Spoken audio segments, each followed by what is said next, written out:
This week offers millions of Americans their first chance to act on the disillusionment of the last few weeks. After the Supreme Court's voting rights decision, primary voters in several states will begin to render judgment, not just on President Trump's leadership, but also the opposition, determining who's best suited to push back against him in November. And following this weekend's voting rights rallies, black voters in southern states like Georgia, Kentucky, and Alabama facing unprecedented threats to their representation will go to the polls wondering not just about the direction of their states, but the very future of their vote. That's where we begin tonight. Joining me now, two black Southern Democratic Congresswomen, Nicolle Williams of Georgia and Terry Sewell of Alabama. Starting with you, Congresswoman Williams, primary election day in Georgia is Tuesday, just a day after tomorrow. The Secretary of State has reported a record turnout for early voting. Governor Brian Kemp is nervous about the early turnout and is favoring Democrats so far.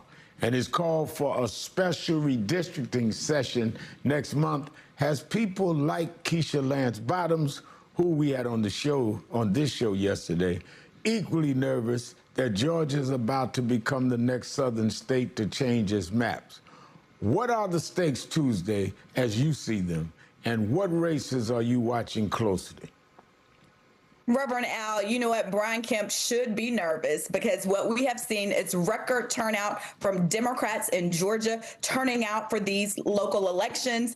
Everything is on the ballot, from the governor to every state house, state senate, and we have this pair of Supreme Court seats that are on the ballot on Tuesday, where Republicans thought if they changed the laws and move our Supreme Court districts to Tuesday on a primary election, that people wouldn't turn out to vote. But oh, we are in for a surprise on Tuesday night when we shake up the courts in Georgia, because we know that when we are contesting all of these election laws, we are doing them in state and then they go to federal courts. And so these districts that are on the ballot on Tuesday from your local elections that are determining who represents you at the state capitol, not just the federal elections, are critically important, and we're seeing record turnout. So I am watching everything up and down the board, and this is a precursor for what is to come in November, because we've already heard, as you said, our governor has called a special session for June 17th, Reverend Al, to redraw not just our federal congressional lines that will impact me and my other colleagues here in the Georgia delegation, but Reverend Al, also our state house and state senate seats that we just got redrawn 2 years ago in a court mandated order to have fair representation. Imagine that. We don't move at warp speed to do anything about affordable housing, these gas prices, affordability, but when it comes to racism, oh, they got time and they have speed, because that is what is happening right here in the South. Now, Congresswoman Sewell, you were at the All Roads Lead South rally yesterday in Selma, and you've led many of us across that bridge in Selma for the last many years, sounding the alarm about how the Louisiana decision has put your Alabama district in jeopardy, along with the state's only other black representative, Congressman Shamari Figures, who joined us on this show yesterday.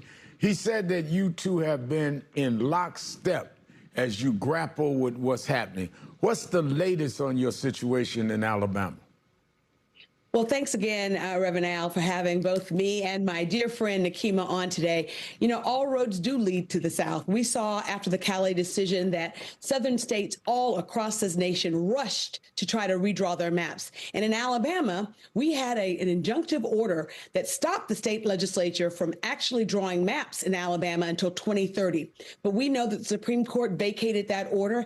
And all of a sudden, now we're running on a 2023 map, the very same map that the Supreme Court threw out and said that it was intentional discrimination in voting.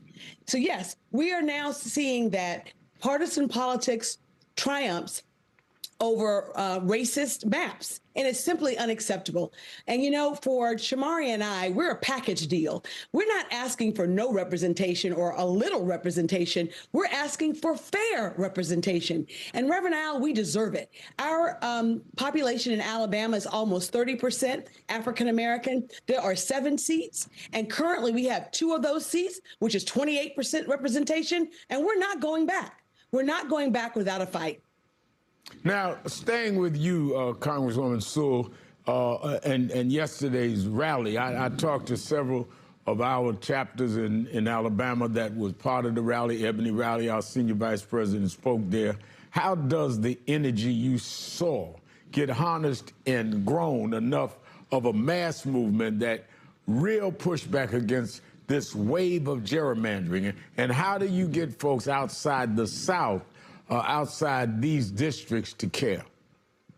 Well, first of all, we saw thousands of people descend upon Alabama's state capitol, and they knew that this was bigger than just one state house, one election, or a 1 year, that this was something that was important for us to put a marker down, that we're not going back. And this was about making sure that we're not erasing Black voices from our democracy.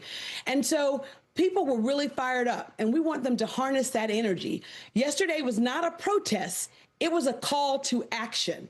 We want to make sure that folks know that we've seen far worse obstacles in front of us before. Our foremothers and forefathers, as you rightly said, in Selma and all across the South, dealt with far worse. I mean, they had billy clubs, they had fire hoses, they had intimidation. They met all of that with a righteous indignation and moral clarity that they were going to do better than the previous generation, and we must do the same. We cannot give up. John Lewis said that we can be mad, we can be angry, but what we cannot do is give up. So we're not giving up in this fight. It's our generation's turn to take the baton, and we must take it, and we must act upon it.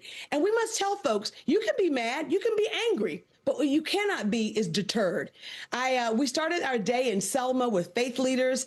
As you rightfully said, I saw lots and lots of folks in Selma. Bishop McAllister, a lot about faith. Yes, he did a great job, amazing job.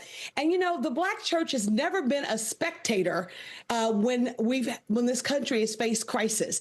The Black church has always known that we need moral clarity in times like this. And so it was really great that we grounded yesterday's movement, if you will, in the church first, walking across the bridge and praying on that bridge before we marched to the state capitol in Montgomery. It was a beautiful sight to behold because it was a multi-generational, multiracial movement. And I was so proud of the fact that Shamari and I had 20 plus members of Congress with us, and they came from East Coast to West Coast, AOC. We had Ayanna Pressley. We had Democratic Whip Catherine Clark, Tim Kennedy, and you had state legislators from other parts. Absolutely, and everybody was fired up. August 28th of '63 was a great march on Washington, and Martin Luther King III and I are working on August 28th this year to have the national march on these issues. Let me ask you a similar question, Congresswoman Williams. Looking at voters nationally, many of them are thinking about the economy right now, the war in Iran, and other hot-button issues. Where should this issue fold into Democrats' priorities? And how does the party convey the urgency to non-Black voters while speaking to those other concerns on the table? So, Reverend Al, first and foremost, if we don't have fair representation and free and fair elections, all of these other issues that we care about, they fall under that because it starts with free and fair elections and fair representation. So if you care about housing, if you care about the crisis in the Middle East, if you care about reproductive freedom, if you care about the affordability crisis, then you care about having fair maps. And that's where it starts. I'm reminding people, along with Congresswoman Sewell, that this is not just a Southern issue. This isn't just a Black issue. This is an issue that impacts all Americans who care about the future of this country country. So we have to continue to organize. We have to show up for these primaries to make sure that our voices are heard. And then we have to continue to organize through the November elections to make sure that when we are going to the polls for these midterm elections, our voice is clear. We're not going back. We're going to make sure that we continue to fight. And that's not just in Congress. That's in Congress. That's in the courts. That's in the community. I'm in the seat that John Lewis held for over 30 years. So in this district in Atlanta, we understand that we have to fight for our rights and our freedoms, and we're not giving up, Reverend Al. All right. Thank you both, Congresswoman Nicolle Williams and Terry Sewell. Pivoting to Trump's war in Iran, as President Trump weighs new military action today, warning Iran, quote, "The clock is ticking and they better get moving fast or there won't be any of them, anything left of them." Let me get the quote right. He said, "Won't be anything left of them." Also today, Axios reports Trump spoke with Israeli Prime Minister Benjamin Netanyahu by phone. And on Tuesday, Trump is expected to meet with his national security team to discuss military options against Iran. Two U.S. officials tell Axios. Joining me now is California Congressman Ro Khanna, a Democrat, to talk about this and more. Thank you for joining us, Congressman. Starting with Iran tonight, in addition to all of today's developments I just mentioned, Israel has launched a new attack on Lebanon. You had a drone attack today on the United Arab Emirates Seoul nuclear plant. And Tehran looking at new ways to leverage the Strait of Hormuz. Your reaction to both of these or all of these on day 78 of this war? We should have never gone into this war. Thomas Massie and I had a war powers resolution to prevent it. It lost by a few votes because we did not have Republican support. The consequences have been devastating for the American people. Gas prices up, food prices up because fertilizer costs too much. The Fed is unable to cut interest rates. That means credit card bills up, mortgages up, student loan payments up. It has hollowed out the middle and working class in this country over the last 2 months. We need to end this war. We need to have negotiation with the Iranian regime so they give up the enriched uranium like President Obama did with the JCPOA and actually have statesmanship to bring this to a close. Now, staying with foreign policy, Trump is coming back to the Iran war after his state visit to China ended with little to show for it, despite all of the pageantry that he enjoyed. And our U.S. ally, Taiwan, was left wondering about Trump's resolve to defend its sovereignty from China. After China's President Xi warned of possible clashes over the island nation on day one of Trump's visit. Meanwhile, Trump says he's yet to decide on a $14 billion arms sales to Taiwan. Are you watching the U.S. under Trump back out on a key partner in the region? And what are the consequences if that happens? Well, as the top Democrat on the China committee that Hakeem appointed me to, let me say this is what happens when you have a president unschooled in foreign policy. Since 1979, when we passed the Taiwan Relations Act, we have made it clear that we would support Taiwan so that China never threatened military coercion in taking over Taiwan. That's basically what Xi Jinping was doing. And any president, any normal president, Republican or Democrat, would have said, Mr. Xi Jinping, you will not militarily coerce Taiwan. And we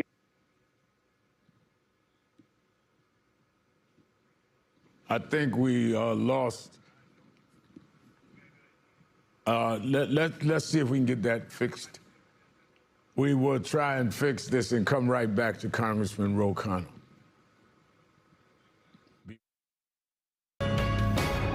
Welcome back to Politics Nation. We're back now with Congressman Ro Khanna of California. Congressman, despite all the voter suppression going at a state level right now, House Republicans have been unwilling to back to the president's so-called SAVE Act. So now he's trying to shove it into other bipartisan bills as FISA renewal and housing, and it's likely that him forcing the issue this way will torpedo both bills. What's he doing here, Congressman? Reverend, as you know, the Supreme Court decision in Calais is the fastest rollback of Black political rights probably since Rutherford Hayes ended Reconstruction. He and the Republican majority are on a power grab to disenfranchise not just the Black South, to roll back the clock not just from the civil rights movement, but to take power with the SAVE Act to disenfranchise women voters. They know that Trump is unpopular. They know the war is unpopular. They know that he campaigned on bringing prices down, but prices are up. So they have to cheat. They have to disenfranchise people to be able to win. Yeah. I don't believe the SAVE Act will pass, but it will torpedo the housing legislation if he attaches it. And that housing legislation is to ban private equity from buying up single-family homes so ordinary Americans can actually buy a home. Now, finally, Congressman, your bipartisan work with Republican Kentucky Congressman Thomas Massie was a huge driver in getting the Epstein Files legislation passed in the House. Months after that, though, the administration still not fully complied with all of the law's demands and for transparency. Instead, Trump has pulled out all stops to primary Massie out of retaliation. That election is this Tuesday, day after tomorrow. And we just watched another Republican who held Trump accountable, Louisiana Senator Bill Cassidy, lose his primary to a candidate backed by President Trump. What's at stake in the Massie race, and how do you think voters will respond in his Kentucky district this week?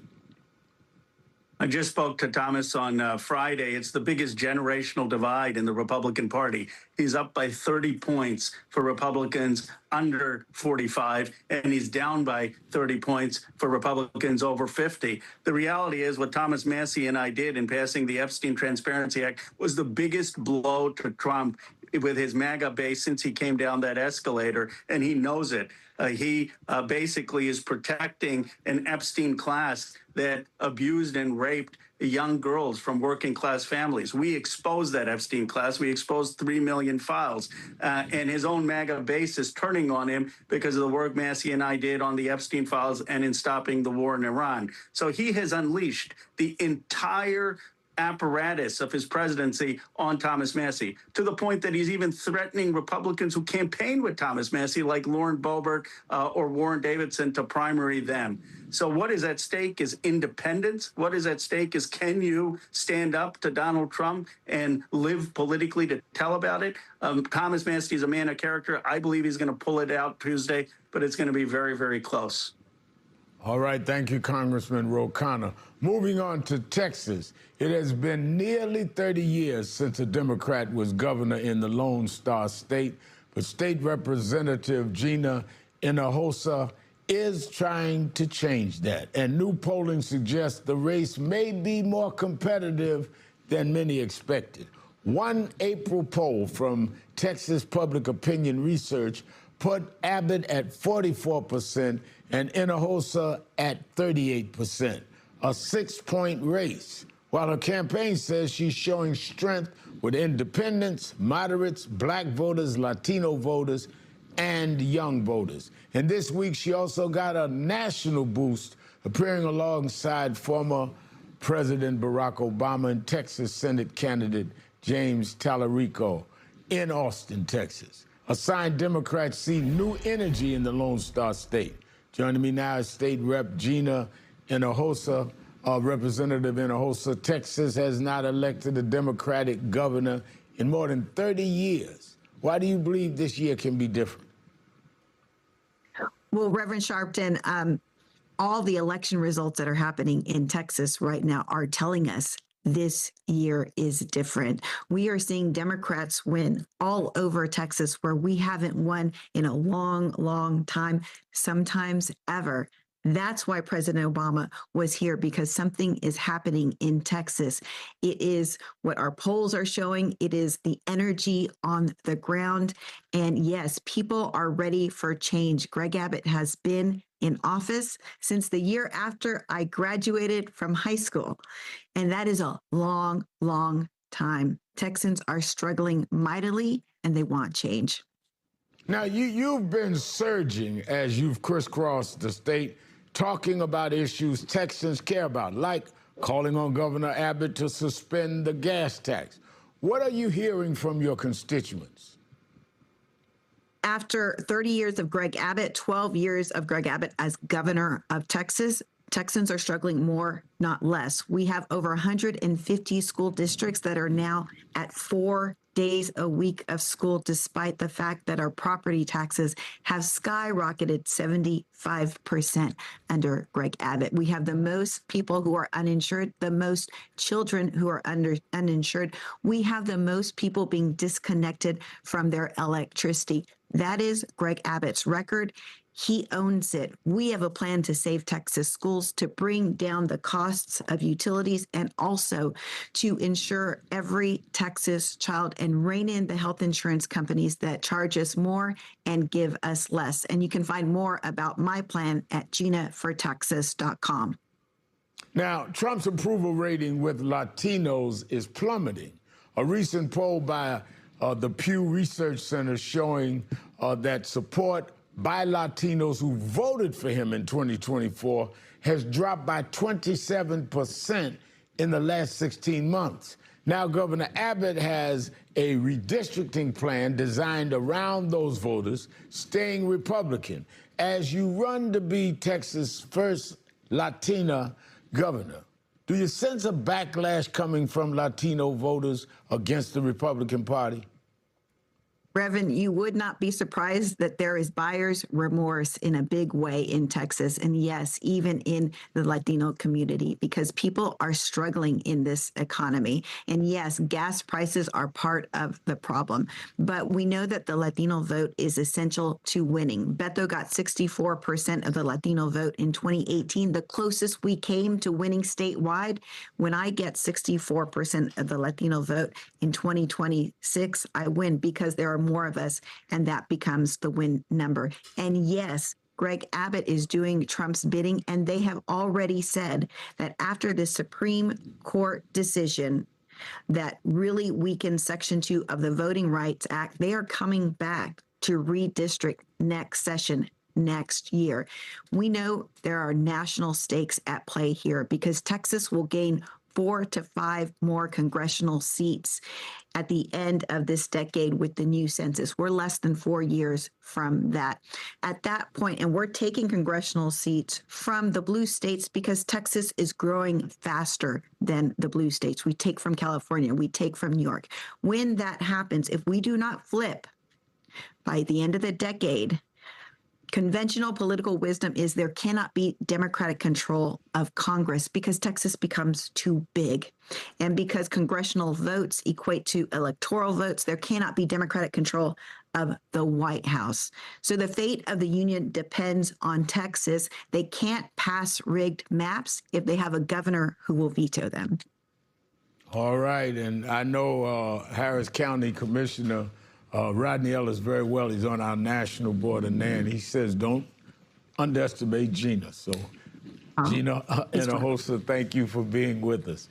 Ahead, FBI Director Kash Patel generating more bad headlines, this time accused of disrespecting one of America's most sacred sites, the bizarre VIP snorkel he's accused of leading, is coming up next.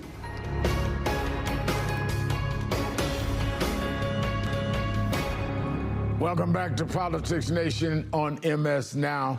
Republican Senator Bill Cassidy lost his bid for re-election in Louisiana on Saturday to 2 Trump-aligned challengers who are now headed to a runoff.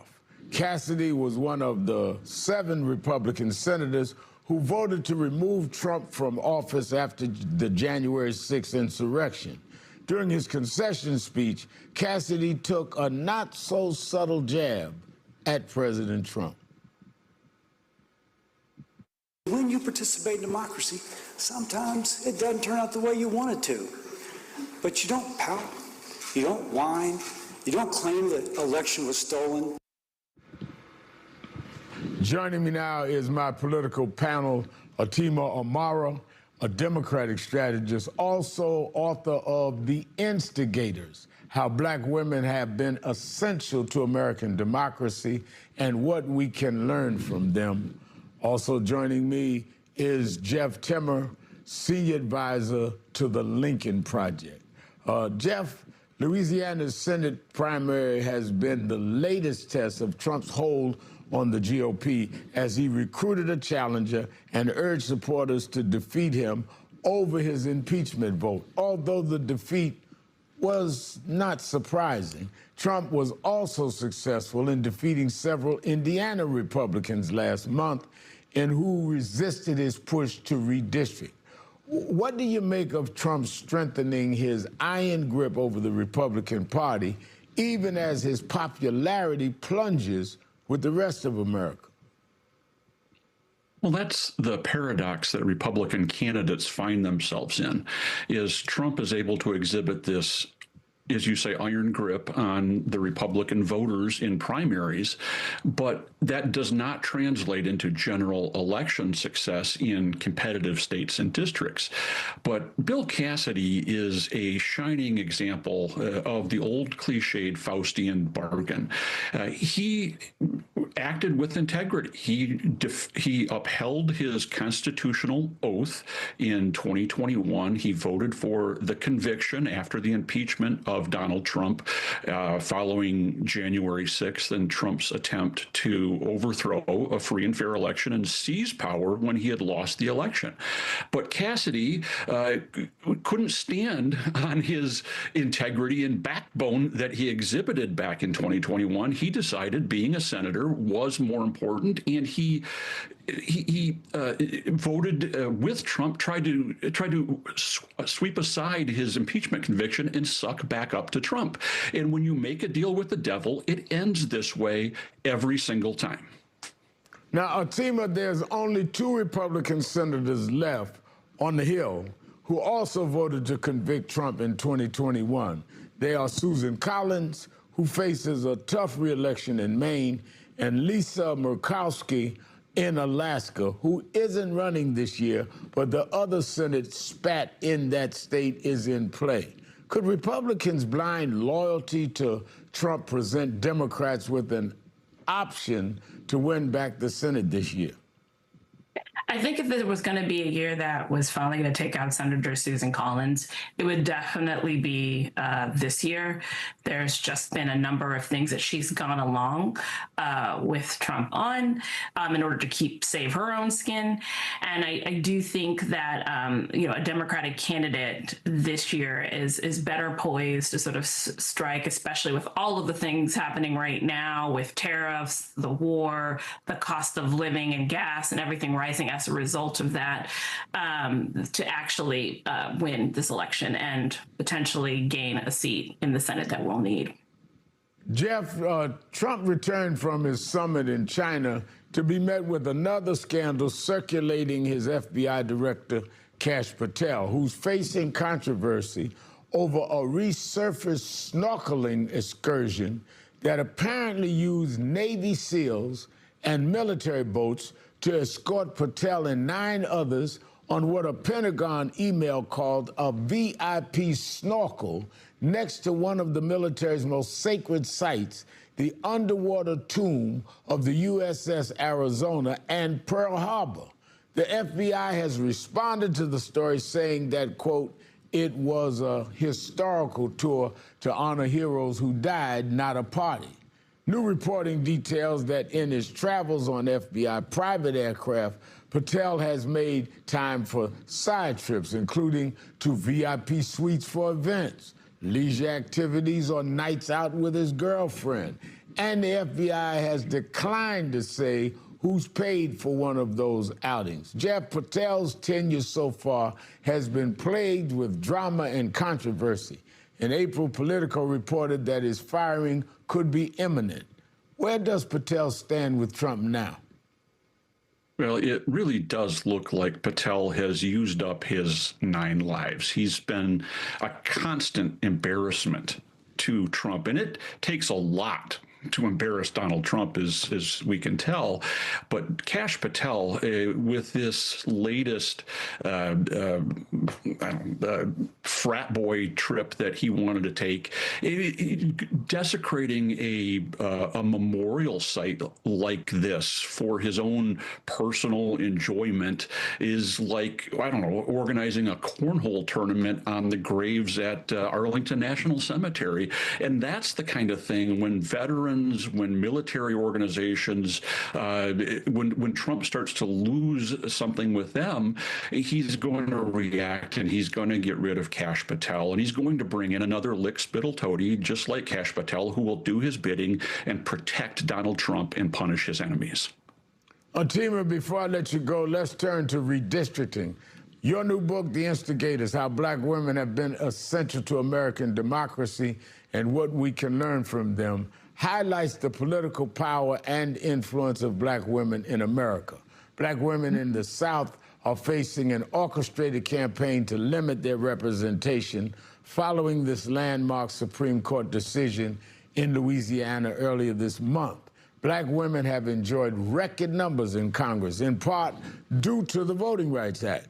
27 black women currently serve as voting members of Congress and 2 in the U.S. Senate simultaneously, this for the first time in history. How will the gutting of the Voting Rights Act impact this, in your opinion?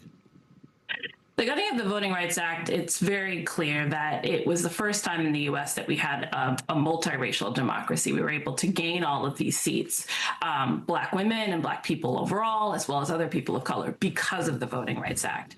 And the one thing that people should understand is that a multiracial democracy goes hand in hand with Black political power and building that.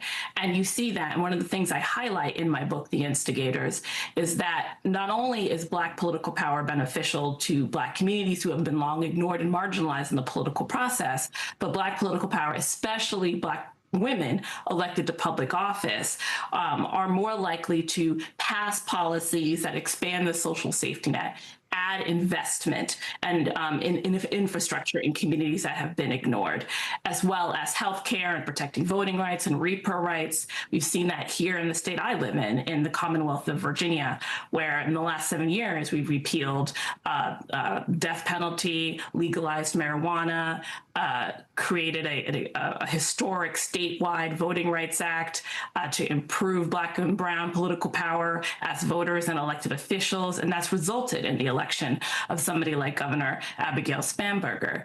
So if we are going to talk about building a multiracial democracy again, Black political power is absolutely crucial to that project, especially if we want progressive political ideology to and policies to pass and thrive.